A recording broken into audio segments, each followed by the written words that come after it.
नमस्कार दोस्तों, आज हम बात करने वाले हैं चाइना और इंडिया। क्या अंतर है चाइना और इंडिया में। और 1980 में चाइना का जीडीपी और इंडिया का जीडीपी लगभग सेम था, लेकिन 45 साल के बाद यानी 2025 में चाइना स्टैंड करता है 17 ट्रिलियन डॉलर, जो कि 17 लाख करोड़ है। और वहाँ पर पर्सन एक आदमी का इनकम जो है वो लगभग 11 लाख रुपया है प्रति वर्ष।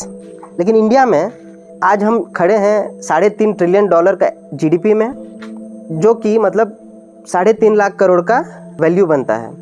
और हर इंसान लगभग सिर्फ 2 लाख रुपया प्रति वर्ष कमाता है। इतना डिफरेंस का वजह क्या है? इसका वजह है दोस्तों, एक आदमी जिसका नाम डेंग जाओपिंग, वो एक फॉर्मर प्रेसिडेंट थे चाइना का, और वो 1978 में रिफॉर्म पॉलिसी लाए थे, जिसमें ऑब्स्टेकल को हटा के एक्सपोर्ट को प्रोत्साहित किए थे। एक्सपोर्ट को प्रोत्साहित करके उनका इकोनॉमी को बढ़ाने का प्रयास किए थे, जिसमें वो सफल भी रहे। लेकिन उसी टाइम को इंडिया में लाइसेंस राज चल रहा था, जो कि ऑब्स्टेकल्स बढ़ा रहा था, जो कि बाधाएं बढ़ा रहा था ट्रेड करने के लिए विद इन इंडिया के अंदर भी ट्रेड करने के लिए बाधाएं बहुत सारे थे। और चाइना बहुत सारे चीज़ सही किया है दोस्तों, जैसे कि यंग 1000 टैलेंट्स प्लान एक ऐसा प्लान है जहां हर साल 1000 यंग टैलेंट्स को प्रोत्साहित करता है चाइना फाइनेंशियल इंसेंटिव्स दे के, जैसे कि हर साइंटिस्ट, स्कॉलर्स और एंटरप्रेन्योर्स जो बाहर देश में चले गए उनको वापस बुला के उन्हीं का देश में काम करके देश को कंट्रीब्यूट करने के लिए प्रोत्साहित करते हैं। लेकिन हम इंडियंस सफ़र कर रहे हैं ब्रेन ड्रेन से। ब्रेन ड्रेन मतलब यहाँ का जितने भी विद्वान लोग हैं, जितने भी इंटेलिजेंट लोग हैं, वो सब दूसरे देश में जाके काम कर रहे हैं। पर क्यों?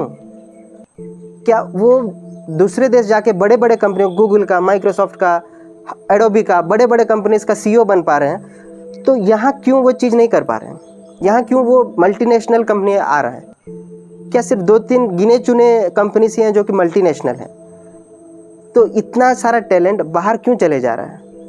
एक सोचने वाली बात है, जिसमें अपना माइंडसेट भी बहुत इम्पोर्टेंट है।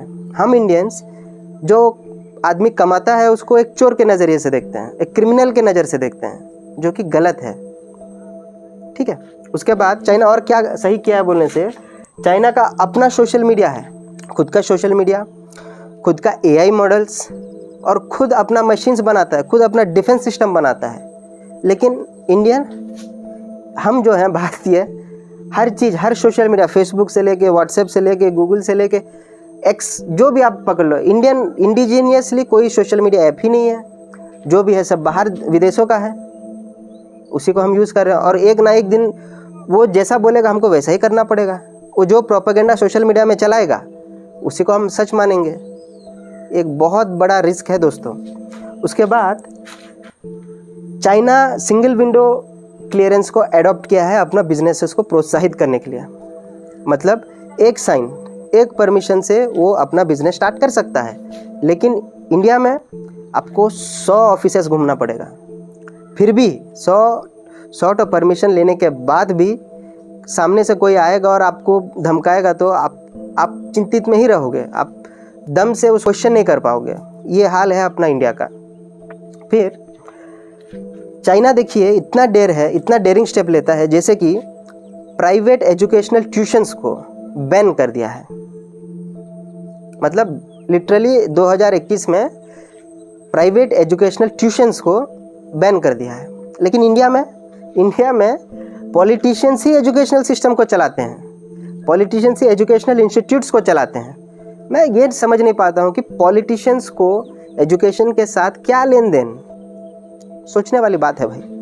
फिर चाइना को हम सब manufacturing hub of the world के नाम से पुकारते हैं, लेकिन इंडिया में आपस में लड़ते हैं। किस में?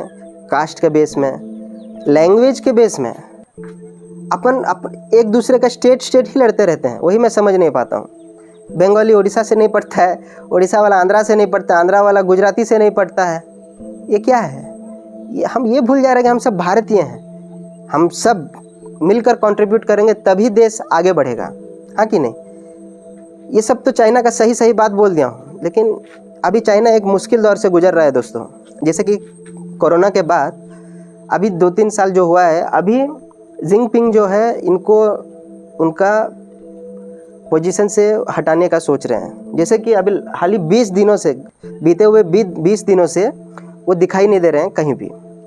और इसका कारण डेंग जाओपिंग इनको मान रहे हैं, क्योंकि जिनपिंग ने इनको इंसल्ट किए थे और दुनिया चाइना को अभी विश्वास नहीं करता है।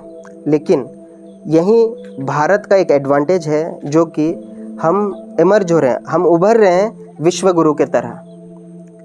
और यही समय में पूरा दुनिया हमको विश्वास करता है और यहीं पर ठीक हमको खेलना होगा। जैसे कि हमको अपना दिमाग में, अपना इंटेलेक्चुअल प्रॉपर्टी में इन्वेस्ट करके अपने आप को आगे बढ़ाते हुए देश का तरक्की में कंट्रीब्यूट करके आगे बढ़ना है। ठीक है, आशा करता हूँ ये वीडियो आपको कुछ इंसाइट्स ज़रूर दिया होगा, और अगर पसंद आता है तो do like, share and subscribe. Thank you.